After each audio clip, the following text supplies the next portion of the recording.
Non-Americans who visited the USA. What culture shock moment made you go, this is definitely America? I visited America from Ireland last summer, and let me tell you how I experienced peak America. It started when I ordered coffee at a cafe. I asked for a medium coffee, and the barista, Nina, stared at me like I'd spoken Klingon. We have tall, grande, or venti. When I pointed to the middle size, she cheerfully informed me that would be $5.75 for coffee, in a paper cup.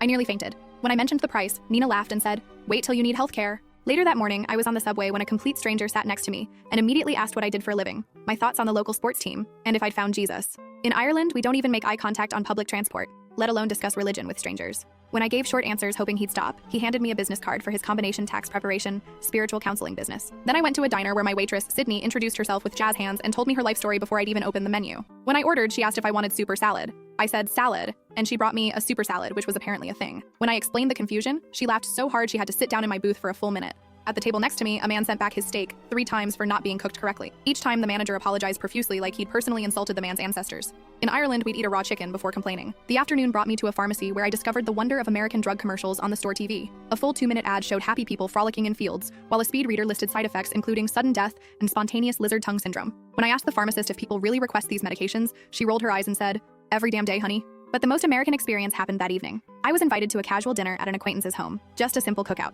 Anthony had said. I arrived to find he'd closed off the entire street, set up 3 different grilling stations.